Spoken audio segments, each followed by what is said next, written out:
Hello everyone, and welcome back to Let's Play Dream Daddy. Last we left off, we had concluded on Matt's route, and with Craig, that nails down two of the two daddies that I was dating, but hopefully we can achieve our dream sometime soon. I am so sorry, why are you still watching me? Anyway, so having knocked two of the daddies out of the running, so to speak, it means we've got two of the daddies still left to go. Next on the list is going to be Hugo. Again, this is one of the ones that I have not seen, and I'm saving, I guess, technically my favorite for last, for which I apologize for those of you who are waiting for more Damien. But yes, Hugo is going to be next up on the roster. And again, I'm curious to see how this is going to go, because I have not seen it. You know what they say about third dates. Alright, let's go. It's time for the final Hugo date. Hopefully I can achieve it without issue. We'll see, though. Anyone who tells you that a drink isn't manly has never known heartache. Ever since the first night at Charcutie's Pies, Hugo and I have made a point out of weekly visits to trivia night. Havarti Like It's 1999 has come in first place ever since, despite Provolone 2 lost to New York's continual efforts to dethrone us. I've been able to do a complete overhaul of the interior of my car, thanks to all of the Phil's Auto Car gift cards we've received. Air fresheners, car chargers, you name it. Amanda's riding in the lap of luxury. Aside from the trivia nights, I don't actually get to see Hugo a lot. The end of the school year is coming up, and he seems to be having a lot of trouble dealing with the stress of teaching. Yeah, that would be very true. Like, I don't think people give teachers enough credit. Now, okay, this is a mixed bag. I think that there are a lot of teachers out there who should not be teachers, and I think that the teachers who should be teachers don't exactly have an easy time of it. There's a lot of pressure, both from the actual pressure of the job itself, pressure from the school board and the, everything else going on within the school administration itself, and of course there's pressure from the parents of students, who will very often not accept that their kid might actually be failing for good reasons, or, well, for their own reasons. So it can be a mixed bag just in general. I know that we've all had that one teacher that treated us like garbage, and I think that there should be consequences for that sort of thing.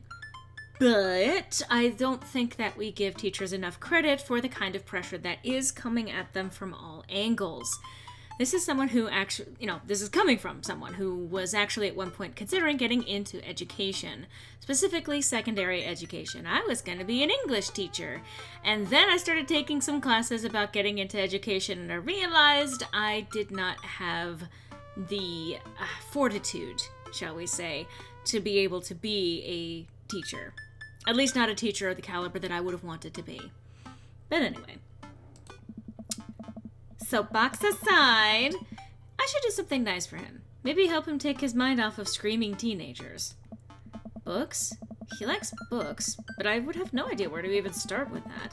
He probably reads more books in a month than I've read in the past year. I know he's really into wrestling, but he's been reluctant to talk about it since he showed me his wrestling room. I know he's kind of shy about it, but maybe... Whatever. Let's roll the dice. I think I've got a plan. I forget what voice I gave him.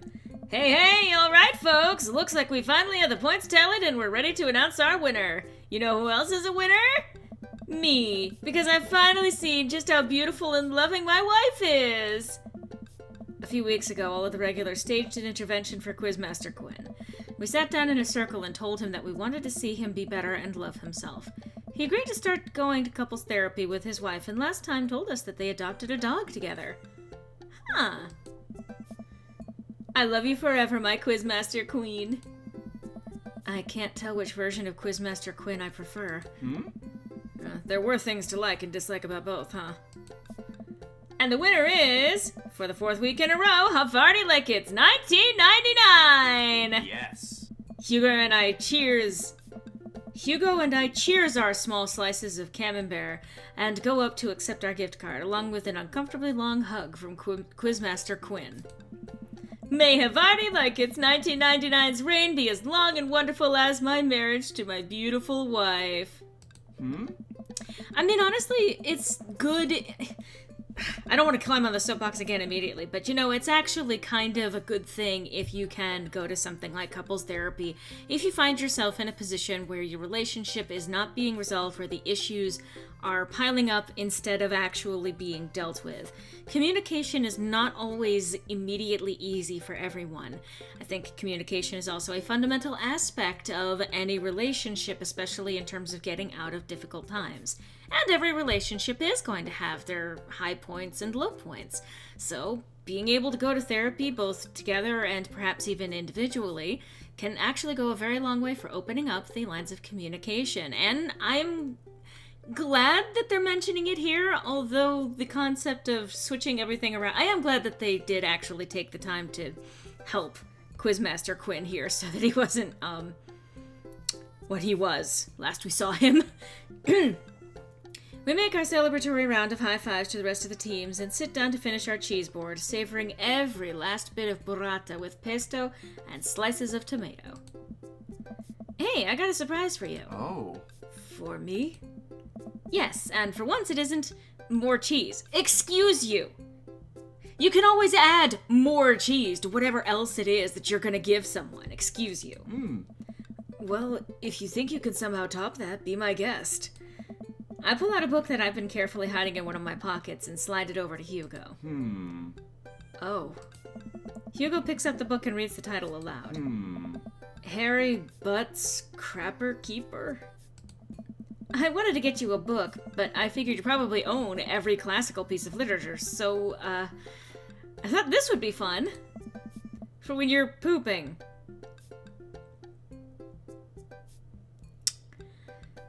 You know... Hey. Hugo laughs. You should flip through it.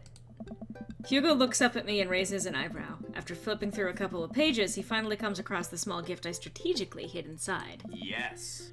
You're kidding me! Hugo looks around, worried that he made a scene. He leans in. Hey. You're kidding me!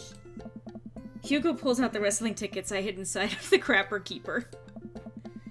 This is to the World Federation of Wrestling's Power Slam series. You've been working so hard lately. I thought you'd like them. Like them? Ah. I love this! Thank you! But wait, there's two? Yeah, I figured we could go together. Huh? You'd go with me? Heck yeah! I need you to explain the finer points of wrestling to me, though. Hugo gets up, walks around the table and effortlessly picks me up in a big bear hug.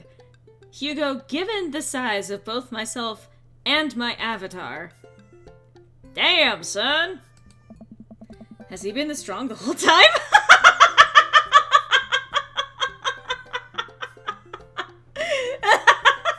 Especially given that it's implied that Lore here has actually been working out with Craig this entire time. Hey. Thank you. I let out a little squeak to sort of say, you're welcome. What can I say except, oh god, no! Okay, no, that's not correct. I just was not expecting... It's the night of the Power Slam! Hugo shows up on my doorstep in a loud, oversized wrestling tee. Genuine wrestle boy. He's a little blushy and extremely cute. We drive about an hour to another city for the big event. Hugo spends the entire ride teaching me the basics of wrestling and the terminology I need to know. So, it's fake, right? Well, yes and no. While wrestling in the act of hurting another wrestler is fake, the work requires remarkable athleticism and oftentimes results in actual injury. Those people are getting hurt, sure, but not in a way we're led to believe. This is actually very true. You have to train pretty goddamn hard, and there's a lot that goes into the illusion of there being more violence than there actually is. There's a lot that goes into the storytelling, figuring out which character will be, rising to the top of the roster. I'm sure that there are going to be wrestling fans out there who know a hell of a lot more about this subject than I do, but the actual athleticism on display in order to make us convinced that something very real is happening, or at least, put on the show as convincingly as possible, is pretty astounding. Historically, wrestling as we know it today was created by carnival workers to fix gambling, and the people who actually believed it to be real and would bet on these matches were called marks. That we know that it's technically fake, but still choose to suspend our disbelief makes us smarks. Smart marks. So, I should be watching this for the acrobatics? Oh. And the tension, and the drama, and even the storylines. I think that anything or anyone can tell a good story. You just have to look for the story. Even something like what we're about to experience will tell a phenomenal, sometimes understated story despite a ridiculous premise. Wow. Ah. What? I just really wouldn't have pegged you for a huge wrestling fan. I don't know. Nobody does. I get it. I'm the button-down teacher type. I like poetry and art history. I write dissertations on heavy tomes by Russian authors for fun. But I like wrestling. It's a big part of who I am, but because it's considered kind of lowbrow, I feel like I can't share it with anybody because they'll just make fun of me. Till now? Hugo smiles to himself. Oh. Till now. Hmm. Aww. And that's kind of one of the things, is like, people will have surprising interests, and even if they do have an interest that's outside of what you would normally expect for them, like, roll with it, and please don't make fun of them for it.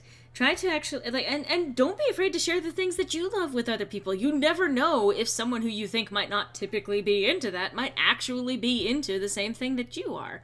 Because, again, you can't always tell a book by its cover, as is almost probably literally the phrase that they were going for while designing this character. Be sure to, just share your heart's interest. Share these things with people around you. I know that sometimes it can get embarrassing. I know that sometimes it's like, I still like Pokemon and having people be like, but you're like in your 30s. This is not a direct example, by the way. I have not really played Pokemon, but anyway. Shouldn't hit the keyboard while I'm gesturing, because you guys can't even see me gesturing.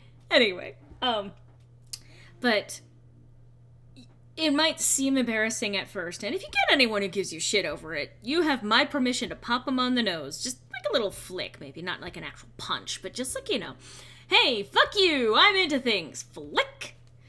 Anyway, Hugo and I enter the stadium and are directed to the upper level. After grabbing some snacks, we make our way up the set of stairs. The further up we go, the more my heart sinks.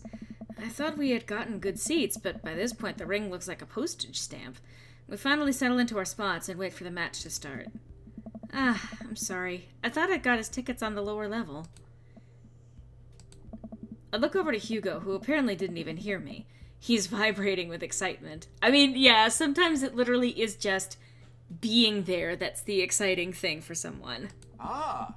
This is so cool! I guess he doesn't mind.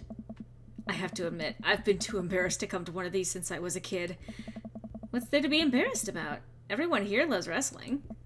Plus, who are we even gonna see that we know? We're like an hour out of Maple Bay. Oh. I guess you're right.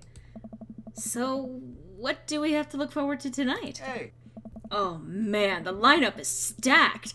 All of the matches are going to be great, but the one I'm really looking forward to is the Eastern Dragons match. The Eastern Dragon? Yeah, he used to wrestle as Pablo Escobar, but I guess he eventually had to change it. Wrestler names are weird. He's actually an Iranian guy from Utah. Oh, so that's what your shirt's from. Yep, I've been following the guy since his debut in an indie wrestling league, and it's been amazing to see him rise through the ranks and into the professionals. Who's he up against?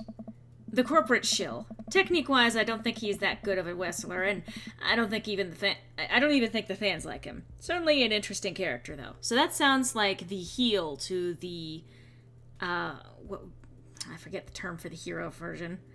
It might just be hero, but yeah. Anyway, again, not well versed in wrestling. I've absorbed a couple of things here and there. I know that heel is the term for the characters that are meant to be the villain and not necessarily win the matches, but, the ones who are supposed to be, rude to the audience and antagonistic, etc., etc. The stadium lights dim and the crowd starts screaming. Butt rock blasts through the sound system and some pyrotechnics set off around the ring. Ladies and gentlemen of the sold-out crowd in Mill Creek, Massachusetts, Who's ready to power slam? Hugo and I scream. Unrelated to that, of course.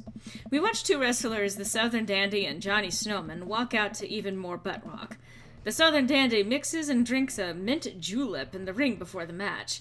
The crowd eats it up. Why? Is that necessary? Oh. The Southern Dandy's from Maine, of course. Is Johnny Snowman not from the North Pole? He's from Georgia, actually. Ah! After a loud match, Johnny Snowman, who's dressed up like a muscular elf, does what Hugo calls a German suplex on the Southern Dandy. What? That would be... I mean, there's a few questions here. I admit, I don't know, so I'm gonna be a cheat.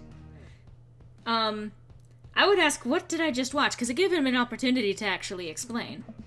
It's like a death ballet where oily, muscular dudes hug each other to the point of exhaustion. You're not wrong. Yeah, that's... Wrestling is a sport of communication. All of these guys train together to know not only how to perform moves, but how to respond to them. It allows them to look like they're being hurt, but only be kind of hurt. Yeah, actually knowing how your opponent generally moves, what their moveset is like, and how to actually work around them in order to choreograph the actual fight itself would be very important. That way you can perform amazing feats of athleticism without necessarily doing more damage than you possibly could. The crowd cheers as Johnny Snowman pins the Southern Dandy and is announced as the winner. The next match features a wrestler named Generation Y2K who comes out looking like a hipster barista. He takes selfies with fans on the way up to the ring and pauses after everyone to post it onto Instagram. He's really playing up the millennial thing, huh? He's sort of the boogeyman to old-timer wrestling fans. His opponent, the old-timer, walks out. Oh. The crowd seems to be divided in who they're rooting for. The old-timer pulls some pretty sweet moves after he takes out a walking cane from under the stage and beats Generation Y2K over the head with it. Up against the ropes, Generation Y2K blinds the old-timer with a flash on his camera phone and is able to pin him to win the match. He takes a celebratory selfie with his unconscious opponent. During a break, Hugo and I leave to get refills on from the concession stand. We wind our way through clusters of wrestling fans to get to the line. So, what do you think so far? Well, I'm gonna do a save thing again. Because I'm a cheat. Honestly, like, I would not want to go to a wrestling thing personally, but, like, I would go to be with the person who does enjoy that thing, because that's what you do when you're with someone that you care about. I'm glad to be here with you. The wrestling is cool, but I really like seeing you so enthusiastic. It's... Don't say hot. Don't say hot! Cool. Oh. You know, I'm kind of surprised. I was sort of expecting the crowd to just be a bunch of aggressive, sweaty older guys, but it's so diverse. I've even seen a bunch of families with their kids. Everyone looks super happy to be here. Oh, yeah, that's how I got into wrestling when I was a kid. That was all one sentence, apparently. When I was a kid, my dad used to take me and my brothers to matches all the time.